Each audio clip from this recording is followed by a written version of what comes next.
Pergi ke Pekan naik motor, singgah sebentar di Ramayana. Tidak ditulis nama doktor karena balehonya masih yang lama.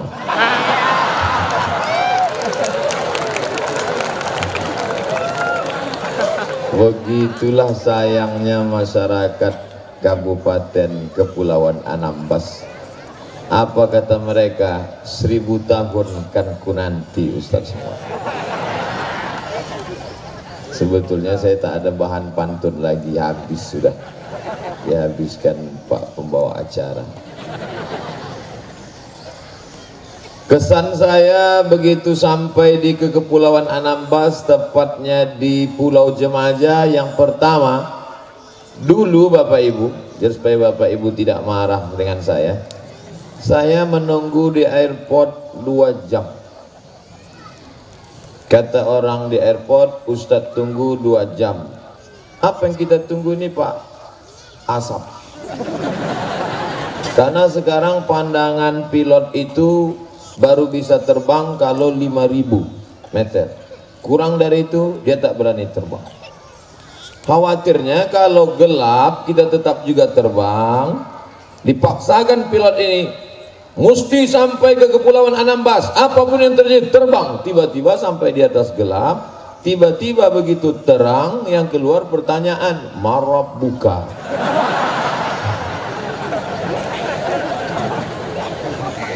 Jadi akhirnya sesudah kami tunggu 2 jam, harap-harap cemas, datanglah orang dari penerbangan. Ustaz Somad, iya Pak, dapat dipastikan.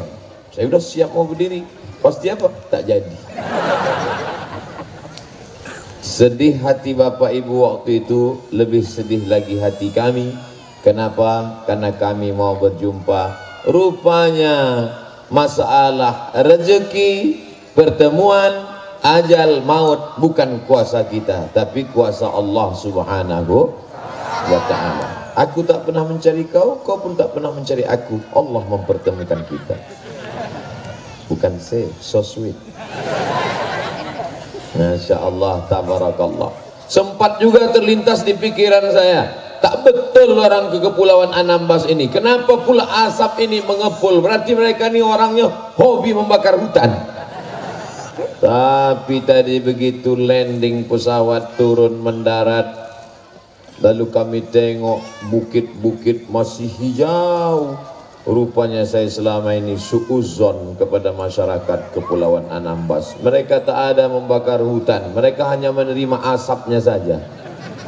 Orang lain yang membakar hutan, asapnya mereka yang terima. Apakah Bapak Ibu di Kepulauan Anambas, bil khusus di Jemaja ini, memaafkan salah mereka yang bakar hutan itu? Insyaallah. Ragu ya. Mau dibilang tak maafkan nanti Ustadz marah, mau dimaafkan hati mengamuk.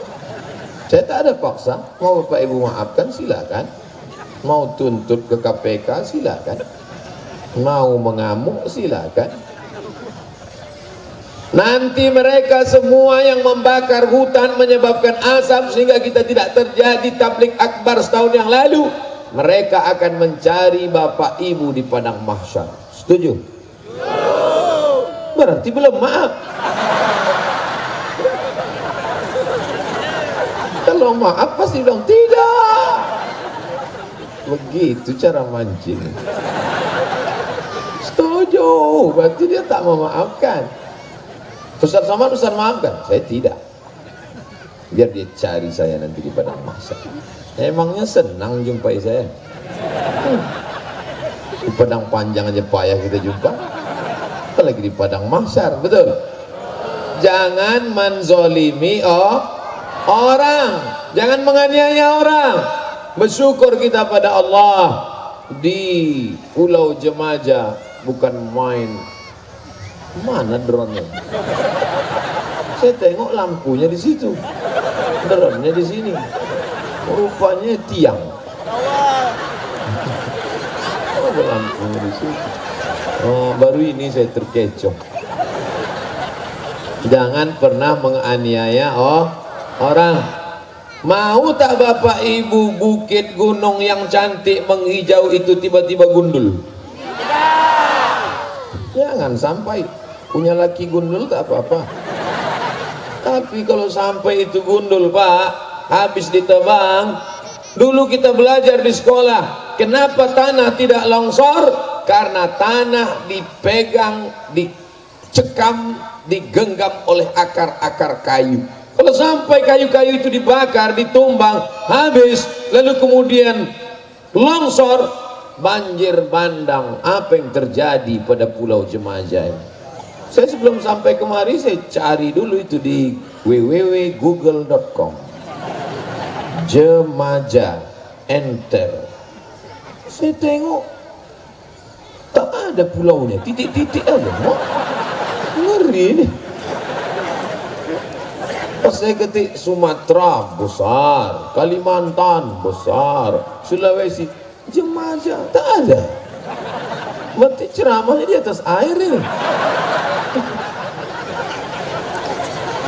Sempat juga cemas saya. Rupanya Pulau Jemaja ini besar, pantainya aja 8 km. 8 kilo pantainya Pak Ustadz. Saya tak yakin juga. Cuma daripada disuruhnya ukur sendiri. Tapi yang dimuliakan Allah Subhanahu wa taala, siap kita menjaga hutan itu tetap hijau? Ya. Kalau ada orang ingin menumbangnya, apa yang kita lakukan? Kita lawan atau kita diam?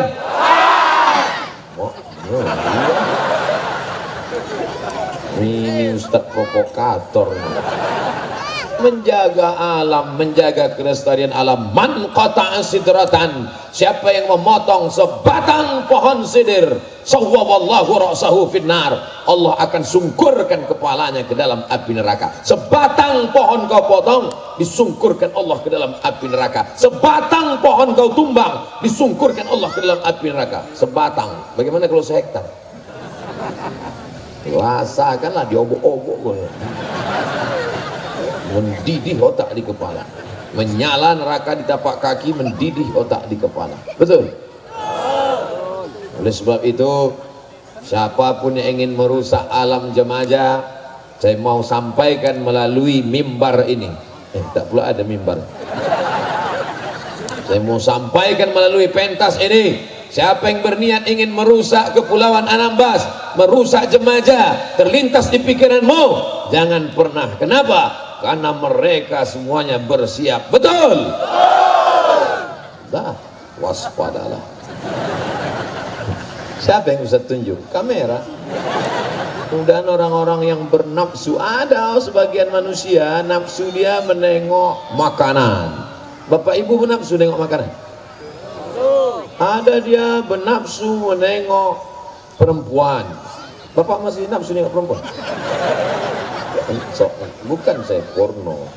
Soalnya sekarang ada laki-laki pas ditanya, kok nafsu nengok perempuan? Enggak. Homo tuh. Tapi ada manusia aneh, dia menafsu menengok hutan. Asal nampaknya hutan, mau ditebangnya aja bawaannya.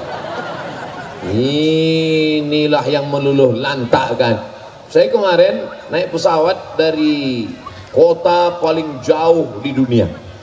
Tahu Bapak Ibu kota paling jauh di dunia? Ujung Pandang. Ibu kota Sulawesi Selatan. Kenapa lah Ustadz Somad ini dari tadi nengok ke kanan aja? Pertama, kita disuruh mana yang lebih didulukan, sebelah kanan apa sebelah kiri? Terima kasih. Jadi jangan nanti ada fitnah di antara kita. Ini Ustadz ini gatal nih kan. Waktunya kita bagi. Saya ceramah di mana-mana 60 menit. 20 600 ml. Habis itu nanti baru kita jawab pertanyaan-pertanyaan. Setuju? Biarkan dulu saya mengarah ke sini 60 menit. Ibu-ibu yang duduk tenang. Bapak-bapak yang berdiri kenapa lambat datang? Ini drone dari tadi tak pergi-pergi. Cukup lah ambil gambar, habis itu hambus lah.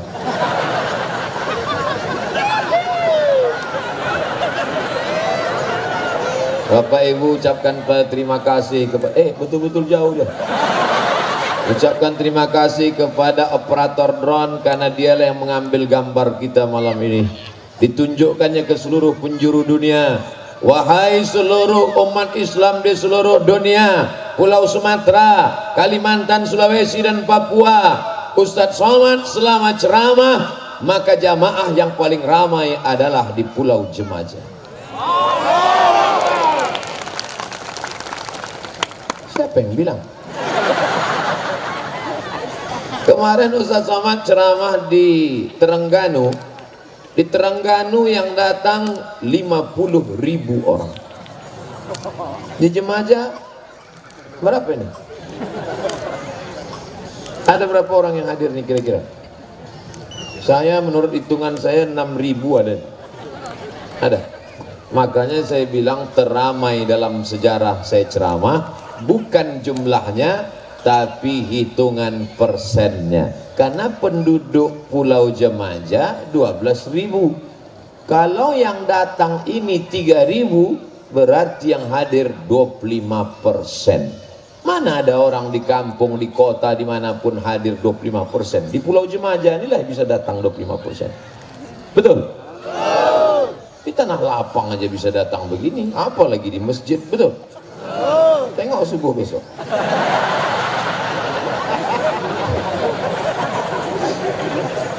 Siap menjaga Pulau Jemaja tetap hijau dan subur. Siap menjaga bukit-bukitnya tidak longsor dan banjir. Jangan ada dusta di antara kita. Janji yang diucapkan malam ini dipersaksikan oleh para malaikat. Betul? Nah, anak-anak kita diajarkan, idza waqa'at ala ahadikumul qiyamah, kalau kamu sudah mau mati, wa fi yadihi fasilah, di tanganmu ada bibit tanaman, falyughrisha, tanamkan tanaman itu. Penanaman pohon oleh Al-Mukarram Ustadz Abdul Somad kemarin di Batam. Jadi minta naik sepeda pagi-pagi, senyum. Waktu di syuting mereka senyum, padahal kaki mau patah. Begitu sampai berikut ini, mari kita saksikan penanaman pohon oleh Ustadz Abdul Somad. Kenapa perlu menanam pohon? Karena dulu kalau kita naik pesawat mau turun ke bawah, apa yang nampak? Hijau, untayan zamrud, katulistiwa, tongkat dan batu jadi tanaman. Indah. Sekarang yang ditengok adalah tandus. Na'udzubillah. Tapi Pulau Jemaja masih tetap hijau. Sampai hari kiamat tetap hijau insyaallah. Potong-potong sedikit untuk buat jemuran tak apa-apa. Potong-potong sedikit untuk buat pondok tak apa-apa. Tapi kalau sampai kau potong habis sampai anak cucumu tak tahu pokok kayu. Ada masanya nanti anak cucu kita tak tahu. Nah, dulu di zaman datukmu ada pokok kayu namanya. Mana pokok kayu itu sekarang, Mak? Udah punah udah. Macam dinosaurus. Habis masanya. Tapi alhamdulillah kemanapun kita memandang hijau, hijau, hijau. Ke bawah pun banyak yang hijau. Karpet pun hijau. Masya Allah, luar biasa. Nabi menyuruh kita selalu banyak melihat warna hijau. Karena mata kita kalau mau awet banyak-banyak tanam hijau-hijau. Orang mata duitan selalu disebut mata kau hijau. Kalau nyumbang pakai duit warna merah, hijau 20.000, merah lah 100.000. Bapak Ibu yang dimuliakan Allah Subhanahu Wa Taala, ajarkan anak-anak kita menjaga kebersihan. Nanti pulang dari sini sampah-sampah nih kita bawa semuanya. Siap kita jaga kebersihan. Bersih tanaman sudah, jangan potong. Bersih lingkungan sudah, jangan buang sampah sembarangan. Bersih mulut, jangan menebar hoax. Hoax. Tulisannya H-O-A-X, bacaannya hoax. Kami selama ini baca hoax, Pak Ustaz, tak apa-apa. Bukan macam Quran, salah berdosa. Itu enggak. Hoax. Tak salah. Itu bukan Quran. Kalau baca Quran tak boleh salah sikit. Ajab kita di belangkung malaikat. Bapak Ibu yang dimuliakan Allah Subhanahu Wa Taala, jangan sebarkan fitnah. Kenapa? kalau memotong pokok kayu disungkurkan dalam api neraka, orang yang suka menebar fitnah juga akan masuk. Ya'ti yaumal qiyamati bi sholatin, ada orang yang mati membawa sholatnya banyak. Sholat tahajud, sholat witir, sholat duha, sholat qabliyah, sholat ba'diyah, sholat asar, sholat maghrib, sholat isya, sholat tahajud, sholat witir, sholat wasiyamin, puasa Senin Kamis, puasa Ayyamul Bait, puasa Asyura, wa zakatin, zakat, wakaf, infak, sedekah. Tapi ternyata mulutnya macam mesin pompong rusak. Diambil pahala sholatnya diberikan pada orang yang dia fitnah, diambil pahala zakatnya diberikan pada orang yang dia sebarkan hoax, diambil pahala hajinya diberikan pada orang yang dia tuduh macam-macam padahal tidak ada bukti. Akhirnya karena cakap tadi banyak tak berhenti-berhenti, lidah tak bertulang. Ada lidah bertulang di Cimaja. Akhirnya karena lidah tak bertulang, tak berhenti bicara aib, menuduh, fitnah, hoax, maka orang yang dia tuduh itu terus dituntut dosanya. Maka diambil dosa orang yang dia tuduh itu, ditimpakan kepada dia, dicampakkan dia ke dalam neraka. Inilah orang masuk neraka bukan karena berzina, masuk neraka bukan karena minum khamar, masuk neraka bukan karena berjudi, masuk neraka karena fitnah. Makanya kalau ada orang ngajak ibu, ngajak fitnah, ibu banyak-banyak sholawat aja. Allahumma sholli ala sayyidina Muhammad. Allahumma sholli ala. Apa betul katanya suami saya selingkuh? Allahumma sholli ala sayyidina. Ini kadang mak-mak nih beli kangkung 2 ikat 2 jam. Diikat, pegang kangkung. Itulah aku bilang jangan.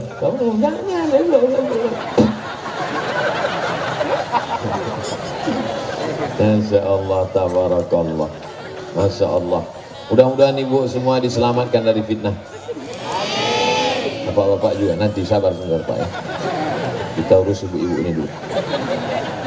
Asal sudah selesai ibu ini, insya Allah bapak tenang. Saya ceramah ibu ini untuk melunakkan hati ibu ini. Kalau sudah hati ibu ini lunak nanti, urusan bapak mudah lah itu. Iya kan Pak? Iya kata mereka. Apa yang iya? Nah, habis 20 menit. Tadi saya mulai jam 9 kurang 15, sekarang jam 9 lewat 5, 20 menit. Tak terasa waktu begitu cepat berlalu, guys. Ternyata kalau kita ceramah di depan orang yang hatinya senang, maka kita pun berbicara dengan hati yang lapang. Selapang apa Pak Ustaz? Selapang sepak bola lah. Masya Allah, habis 20 menit. Sekarang saya menghadap ke depan.